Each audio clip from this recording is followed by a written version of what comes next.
Hi, everyone. Welcome. We're going to get started in just a minute. I think we'll start at 11 on the dot. So we have just a minute or two.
All right, it is 11 o'clock, so we'll go ahead and get started. Thank you all for joining us. My name is Allison, and I'm part of the education department here at the Timken, and I'm excited to welcome you to another of our virtual tours. As some of you may know, we have these every week, so every week at 11 a.m. on Thursday, we delve deeper into our collection. Even though we can't be there in person, we take a look virtually. And so today our theme is, Oh, the Places I've Been, Travel Paintings from the Timken Museum of Art. Before we begin, just want to do a little bit of housekeeping. So if you're in our Zoom room, we just ask that you keep yourself muted for the duration of the tour, just so everyone can hear our docent. If you have any questions or comments, you can put them in the chat at the bottom of your screen. So there's kind of a row of icons on Zoom. One of them says chat with a speech bubble. You can put any questions or comments there, and then we'll do a Q&A at the end. So we'll get to all those. And at that time, you'll also have a chance to unmute yourself and kind of have a conversation. If you're joining us on Facebook, welcome. And you can do the same on Facebook to join the conversation. Put all of your questions and comments in the comment section below the video on Facebook. So with that, I'd like to go ahead and begin. So I'm going to turn it over to Eleanor Merle, who is our docent for the day. And as I said, she will be presenting on travel paintings from the Timken Museum. Thank you, Allison. Good morning, everyone. Greetings and welcome to a tour of masterpieces of the Timken Museum. As Allison said, my name is Eleanor Merle, and I'm delighted to be your docent for today's tour, in which we'll focus on artists' representations of their worldly travels. Each work tells a fascinating story reflecting its historical, cultural, and social context within which it was created.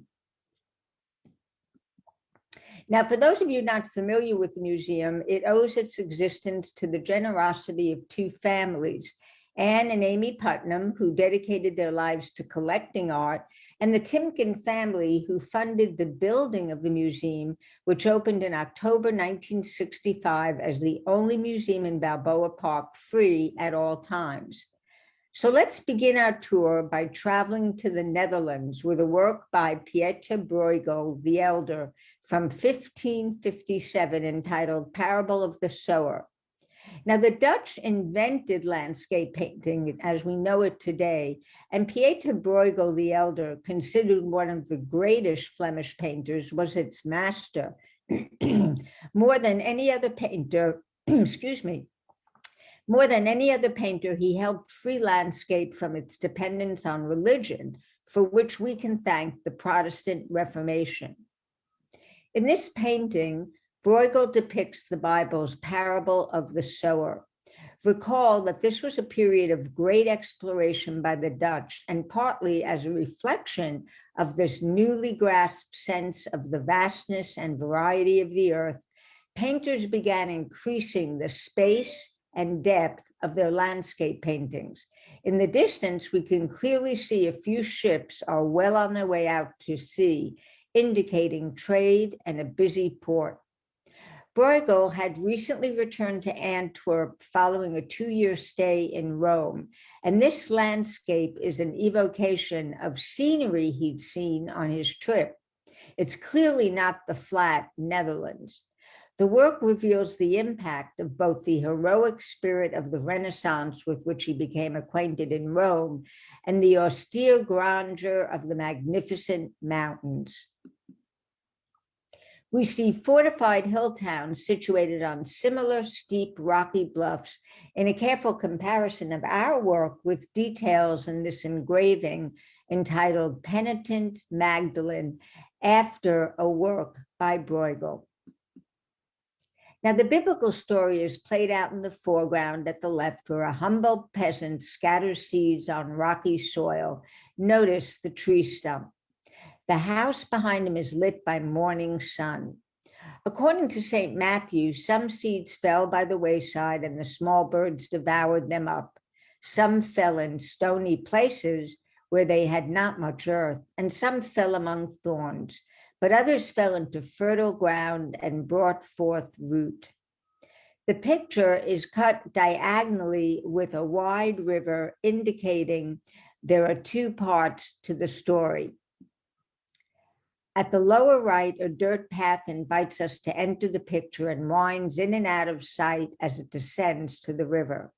On the far bank, a small group of people gather to listen to Jesus deliver his message of salvation. And like the seeds falling on the soil, some will not listen to him, but others will heed his words and faith will blossom in them. Now, the rather limited color palette of browns, green, and blue changes from being deep in the foreground to softer with less contrast in the background. This change is called atmospheric perspective, where crisp lines become blurred in the distance and colors change from warm to cool. When we look out over a landscape, the parts that are farthest away seem less distinct and paler, and they have less contrast than areas in the foreground. The most distant regions take on a bluish cast. Now, Bruegel was born about 1525, possibly in Breda, the Netherlands, and he apprenticed in Antwerp, Belgium, where he enrolled as a master in the Guild of St. Luke in 1551. Bruegel, whose nickname was Peasant Bruegel, not infrequently painted peasants, works that some think satirical, but that others regard as carrying a heavy weight of compassion and affectionate concern. The Peasant Wedding from 1567 is an example of one of his well-known scenes of peasant life. Conceived in a spirit of sympathy and affection for country folk, this panel reveals the artist's delightfully droll sense of humor, as well as his genius in making universal even the most trivial events. The bride is in front of the green textile wall hanging, and she's wearing a crown on her head and sitting passively, not participating in the eating or drinking taking place around her. The bridegroom isn't in attendance, which is in accordance with Flemish custom. The plates for the feast are carried on a door off its hinges, the main food being bread, porridge, and soup. Let's now move from the mountainous landscapes of Italy to a cityscape with this wonderful view of Venice by Luca Carlavaris. The work is entitled Piazzetta at Venice, and it dates from 1700 to 1710. Luca Carlavaris was one of the great Italian vedutisti, or view painters, of the 18th century, and the first to specialize in views of Venice. Scenes around the Piazza di San Marcos were especially popular with foreign visitors eager for souvenirs of their stay in Italy. And who were these tourists? They were typically aristocratic young Englishmen on their grand tour of Europe, completing their education by taking in the artistic gems of ancient Renaissance Italy. Over 2 to 3 years, they visited Venice, Florence, Naples, and Rome. As well as visiting history's greatest treasures, grand tourists were also in the business of commissioning new art during their travels, usually in sets of 2 or even 4. They oftentimes would bring professional sketch artists along with them, whose whole purpose was to create these souvenirs to take home.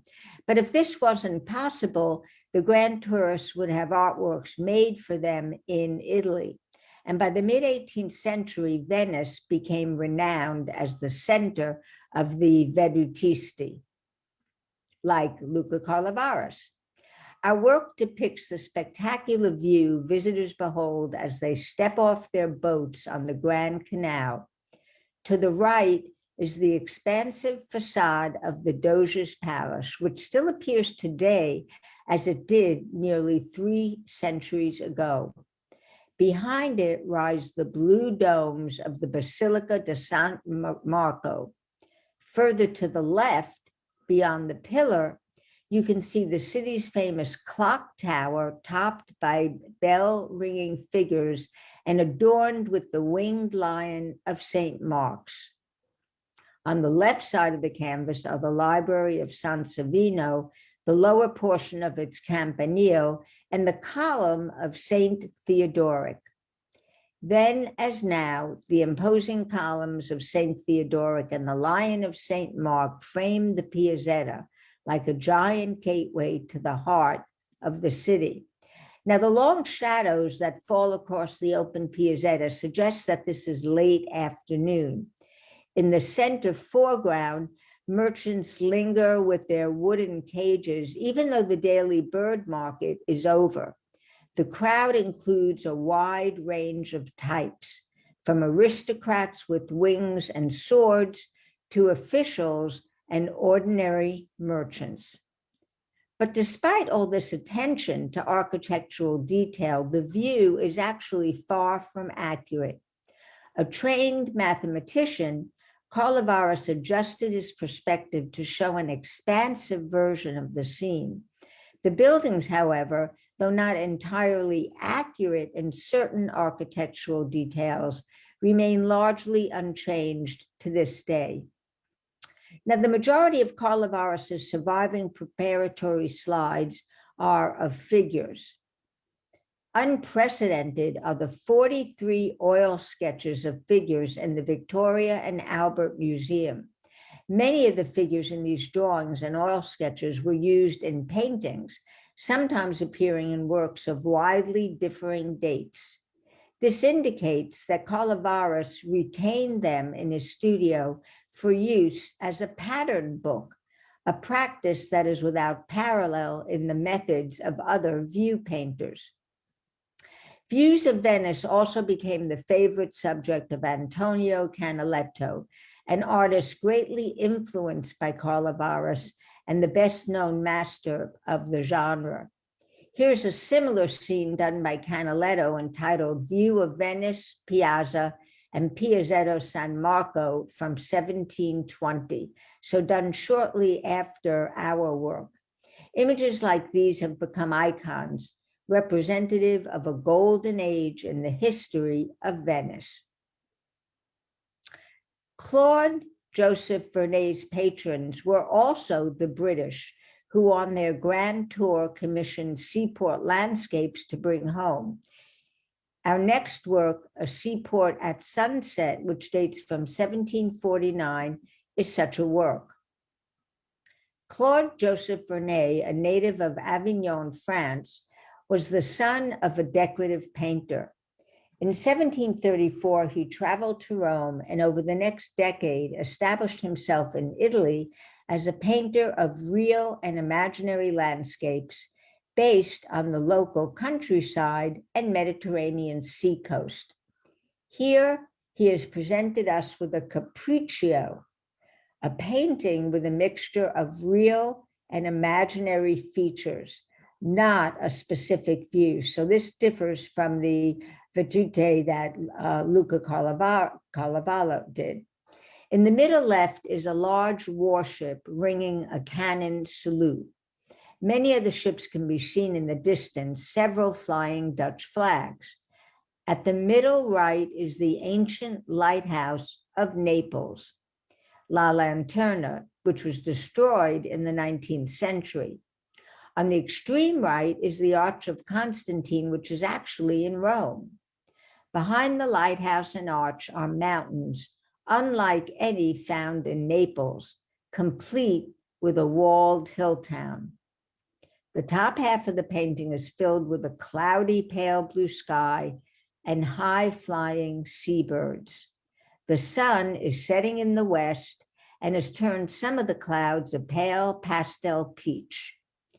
In the foreground on the quay are small groups of people in all manner of dress. Included are men in Eastern turbans. We see that man here carrying scimitars.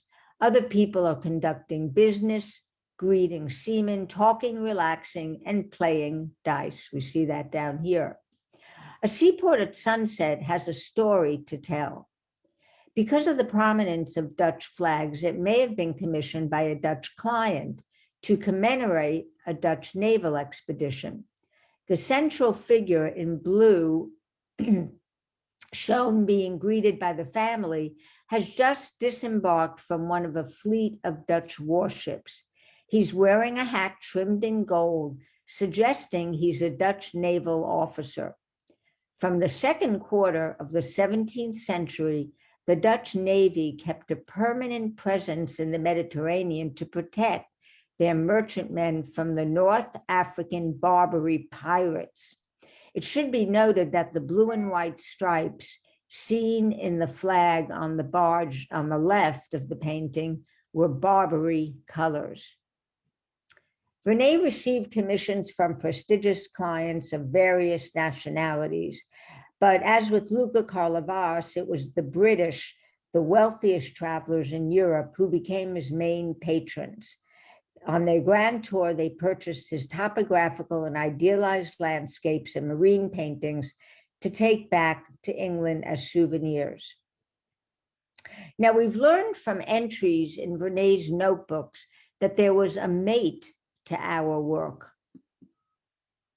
He records the commission for a pair of seascapes for a count, the Count de Merle. Not a relation to me, by the way. The Count was a French diplomat as well as a connoisseur of painting and sculpture. The sale of this personal collection in Paris in March 1784 was a noteworthy event and was extremely well documented. And one catalog included a long entry on a pair of works by Vernet. The first entry likely referred to the Timken painting, while the second, seen here and entitled L'Arc en Ciel, an Italianate coastal view with a rainbow, fishermen, and peasants at an inlet in the foreground, a shipwright's yard beyond. That is about the longest titling I've seen of a work. This other painting, also a view of the port of Naples, represents a great body of water. Through the rain at left, we glimpse a building which appears to be an admiralty. On the opposite side, one sees a massive rock protruding into the sea. Before it, there are about 20 figures, some busy loading mules and horses with a variety of goods. The others are fishermen preoccupied with their catch. A beautiful rainbow, ingeniously placed, floats in a clouded sky. Let's now return to dry land and take a look at the French artist Jean-Baptiste Camille Corot, who was well known for his landscapes dating from his travels to Italy. This work, View of Volterra, dates from 1838. Jean-Baptiste Camille Corot was born to a French bourgeois family, and his parents ran a hat business in Paris. He wasn't known to have excelled in school, not even in art. As a young adult, he took long walks and developed a love for the outdoors, and it may well be that his love for landscape painting came from those early years. His parents wanted Corot to be a merchant, and he was apprenticed to a draper where he demonstrated his incompetence for business. Finally, his family agreed to pay him an annuity, and Corot set up a small studio in Paris. He was exposed to several French and Italian teachers who taught him the classical and impressionist styles. He learned from landscape painters the importance of direct observation and sketching in front of the motif. Only by working and studying out of doors could a landscape artist hope to convey to the viewer the impression of the site. He's thus one of the first artists who paved the way for Impressionism with his open-air landscape oil sketches. View of Volterra traces its origins back to Corot's second of 3 trips to Italy, begun in the summer of 1834. There he spent a month painting and sketching in the old hill town of Volterra in the Tuscan countryside, southwest of Florence. And he did 5 small oil sketches, which became the basis for 4 works he would finish in Paris. This vertical painting depicts a rough, rust-colored road leading to the town of Volterra, Italy, situated around the curve where a large, semi-hidden building is located.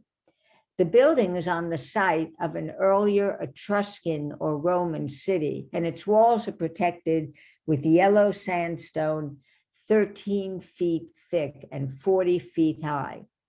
Both sides of the road and hillside are covered with dark green foliage. The valley below appears barren, with mountains in the background.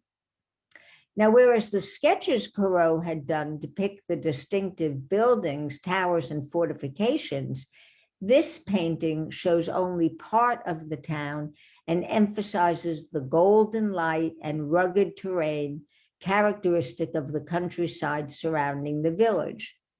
Just as an illustration of some of the scenes he painted for this work, here's an oil sketch entitled Volterra, the Citadel from 1834. So you just see the Citadel building here in the distance. Very similar color palette. Now, more than just enlarging the studies he'd done, Corot fundamentally reimagined the landscapes he sourced in Italy. The work is a sun-dressed evocation, the landscape heavily romanticized, of the rugged conditions Corot encountered while traversing the Tuscan countryside. It's more an expression of the artist's recollection of the place than a portrait of a specific site. Now, as in many of his works, Corot couldn't help but add a couple of figures to the work. The rider on horseback, viewed from behind, comes more or less directly out of his sketchbooks. A nearly identical rider appears in a smaller contemporaneous painting by Corot, now at the National Gallery of Art, called View near Volterra. And here's an image of that other painting. So you see the rider is the smacking, image of our rider. The Italian peasant reclining at the base of the tree in our work is of less certain origin. Both these figures are part of Corot's effort to humanize an otherwise stark scene. If you take these 2 characters out of the picture, you might ask what's left. A rutted path snaking through the trees and craggy rocks toward the fortifications in the distance. Without the fictional exchange between the 2 travelers, the visual impact of the picture would be quite different. At the very least, they strategically acknowledge one another, and by extension, the artist invites us to join in his memory of the Italian landscape. Now, most landscape paintings are horizontal, taking their cue from the horizon itself. The verticality of View of Volterra, which emphasizes the vertiginous cliffs, combined with the painting's large size, summary brushwork, and immediate impact, suggests that this view may have been intended as a decorative wall treatment, much like the scenes Corot painted for the homes of his friends. We'll remain in Italy and now move to a location outside Rome in a work by Thomas Moran entitled Opus 24, Rome from the Campagna Sunset, and it dates from 1867. Quite an atmospheric work. Thomas Moran was born in Bolton, England. His family moved to Philadelphia, then a center of the textile trade, in 1844 while he was a boy, to escape the bleak economic conditions brought on by the Industrial Revolution in England. Showing an aptitude for watercolor and drawing at an early age, Thomas entered into an apprenticeship with a Philadelphia engraving firm in 1853, and 2 years later joined the art studio of his oldest brother, Edward. By 20, he was working full-time as a painter and illustrator.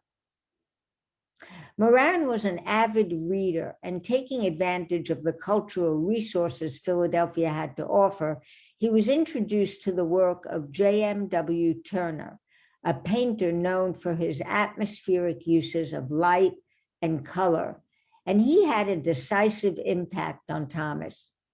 In 1862, Thomas and his brother Edward traveled to England with the principal purpose of studying original works by Turner.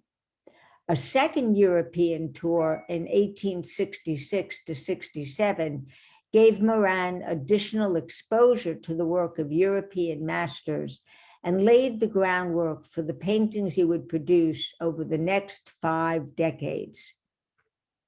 Now, Moran cared deeply about his artistic legacy. His own self-identification with specific works of art was important to him. So late in his life, he began pressing his thumb into the still wet oil paint to prove that he was the maker of those representations. Another demonstration of this can be seen in the running list the artist kept of his noteworthy efforts. He referred to this unique record as his opus list. So this work is Opus 24. Moran enumerated in the 1860s 42 works as worthy of this designation. He appended to the document detailed notes about these paintings' ownership, as well as the prices that collectors paid for them. The manuscript provides an important key to the artist's private judgments. So as its formal title and numeric inscription indicates, Opus 24, Rome from the Campagna Sunset, belongs to this special category within Moran's broader works. The picture dates from just after the Civil War and was the first major work Moran completed in his Philadelphia studio after returning from the second of his multiple visits to the European continent. That particular visit started in Paris and lasted from June 1866 to May 1867. Scholars have shown that Moran passed several weeks in the countryside south of Rome, exulting in the spare beauty of the Campagna and studying its traces of ancient civilization before sailing back to the United States via Liverpool. Now, among the sketches Moran produced in 1867 are several of the great Claudian aqueduct south of Rome, including a highly finished drawing called Rome near the Claudian Aqueduct, dating from March of 1867. That drawing, which is considered to be the basis for this one, can be found in the East Hampton Library on Long Island. Like the Timken's painting, it depicts a series of fragmentary aqueducts to the right. These hulking forms lead our eye back to Rome, visible in the distance, just as those structures conveyed water to the city in the historic past. Instead of lizards scrambling over the rocks in the foreground of our work, the drawing depicts a solitary figure taking in the vista. And if you look at the two works, the sketch and the painting, the dome of St. Peter's Basilica can be glimpsed breaking the horizon line near the work's compositional centers. In its sense of light and atmosphere, the brilliantly colored cloud-filled sky evokes Turner, Claude Lorrain, and Corot, artists who inspired Moran. The overall conception of space sets this picture apart from his earlier works and makes it a telling and potentially unique precursor to then open vistas and monumental expanses of the Western landscapes that Moran would soon embark on. In fact, in 1871, the editor of Scribner's Monthly Magazine asked Moran to rework sketches by another artist to accompany an article on Yellowstone. He seized the opportunity and secured the finances to accompany a privately funded expedition to Yellowstone. Moran's sketches were instrumental in the campaign to have Yellowstone designated a national park, and his monumental canvas of 1872, Grand Canyon of the Yellowstone, was the first landscape painting to be purchased by the United States government. At 35, Moran had established his reputation as a painter of the American West.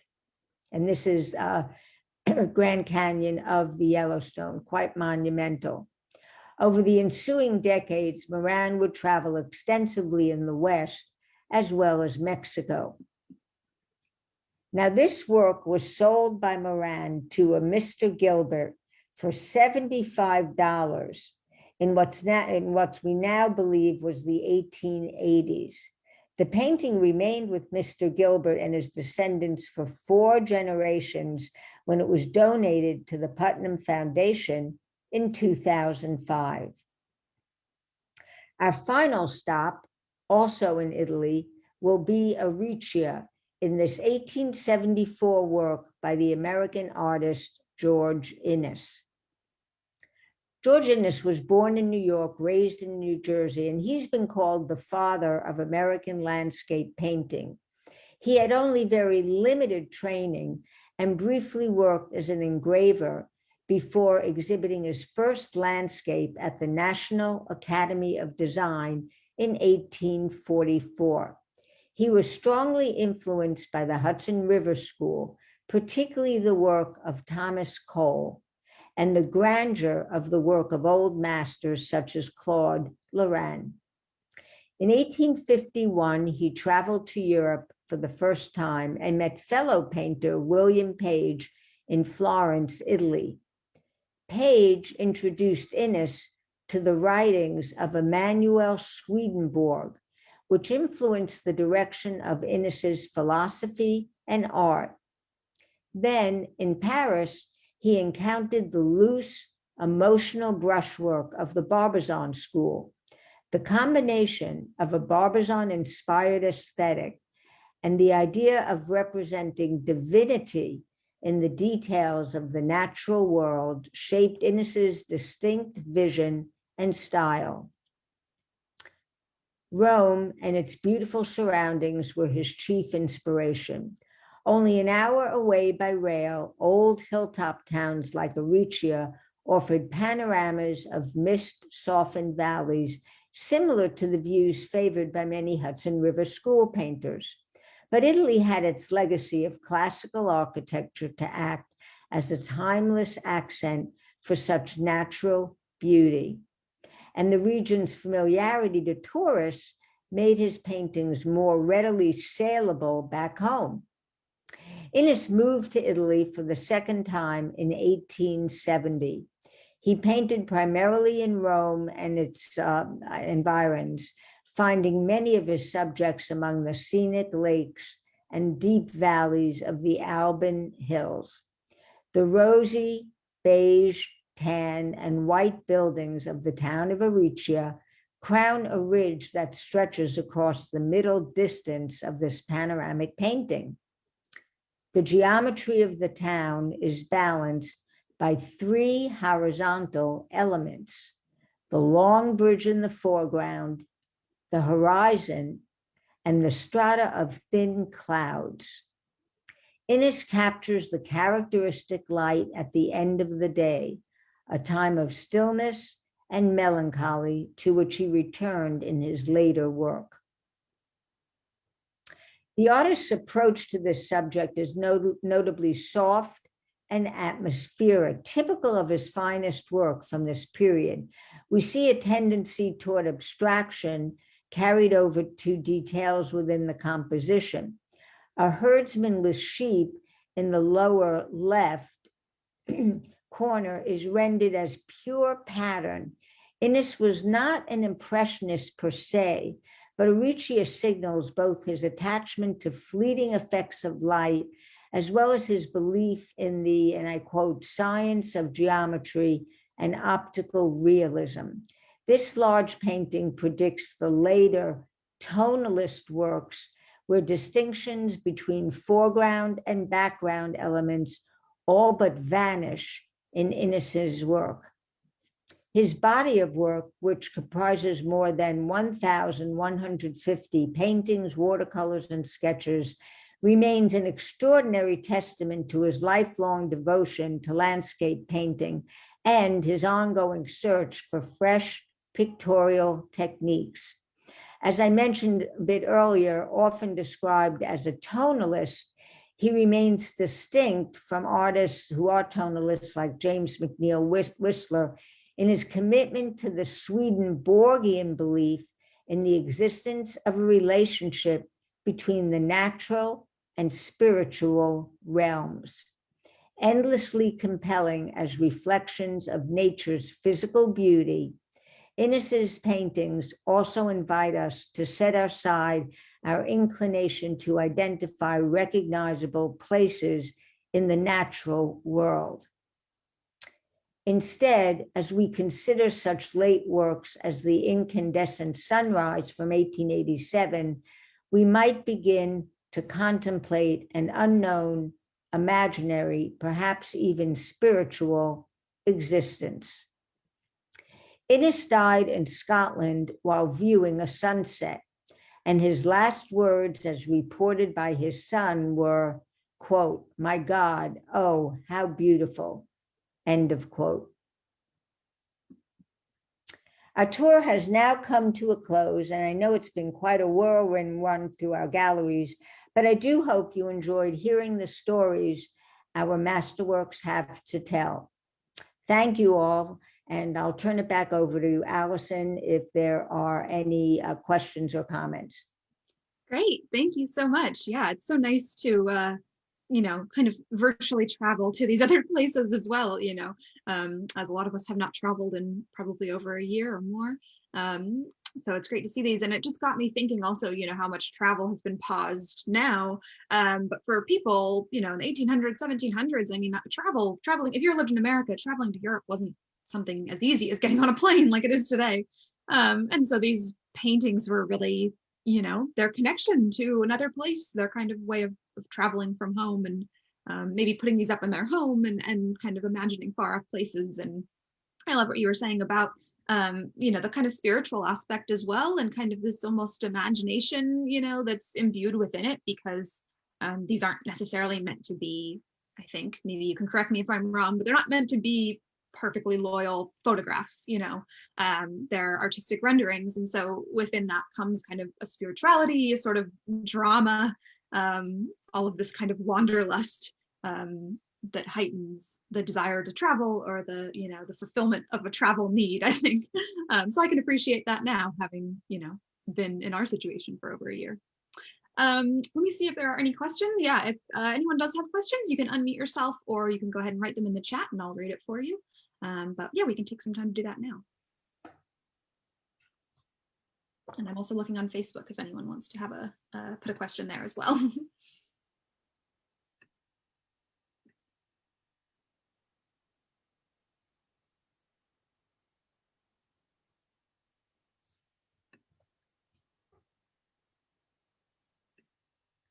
I guess I did have I can think of a question. I was noticing how many of these are in Italy and they're not Yeah. painted by Italians. And so what do you think, why was Italy such a draw for these artists?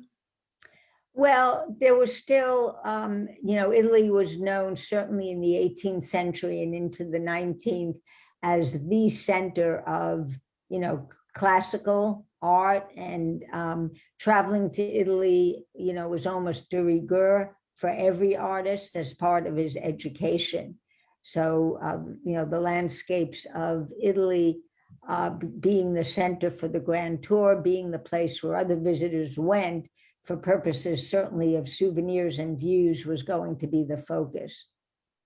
Yeah, so sort of maybe a mix between the history of Italy and, being able to view old architecture and stuff, but it sounds like there was a lot of art movements going on there as well. I think you mentioned a couple of schools that were kind of operating there that Americans wanted to come learn from, British artists wanted to come learn from. Yeah. Any other questions?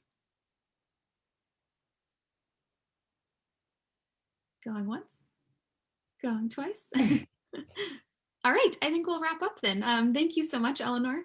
Just as a reminder to everyone, so we have these every week at 11 a.m. I think. Sorry, what? Oh, do we have a question?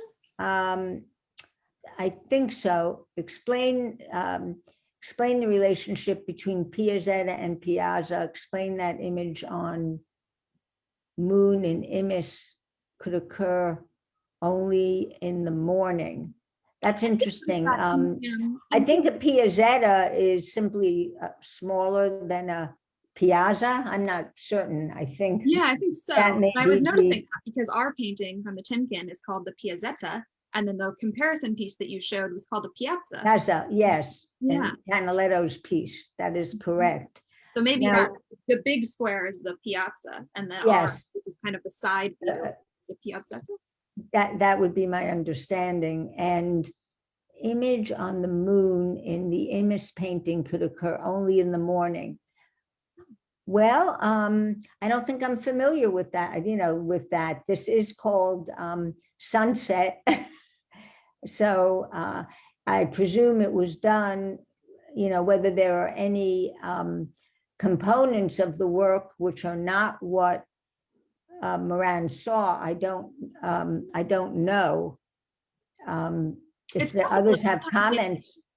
They made sketches, right? And they went back. Yes, they did. They did plein air sketches and then they went back. So I don't have an answer to that. It's an excellent question. Maybe he took some artistic liberty, yeah, perhaps. And painting it. Good question. Thank you. Yeah, and I didn't even notice the moon. No. So yeah, there was a moon. Yeah. So. Great attention to detail. Thank you. Exactly. Thank you for your question. Anyone else?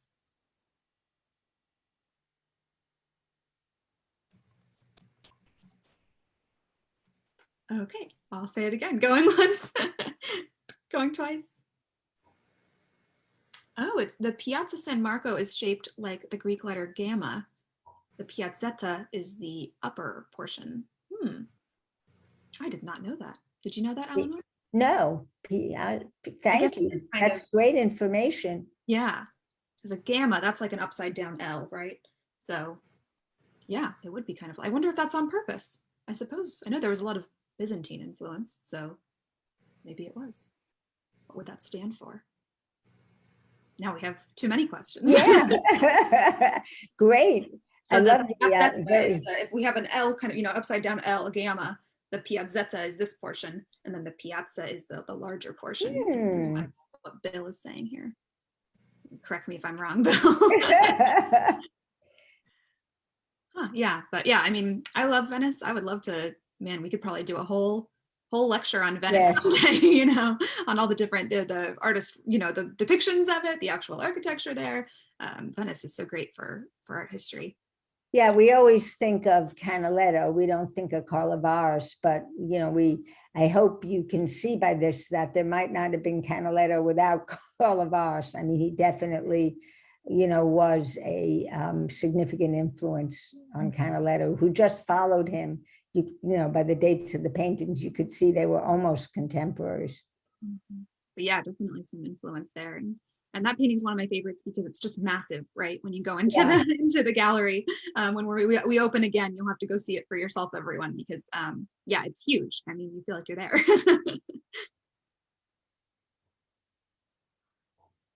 All right. Well, thank you again.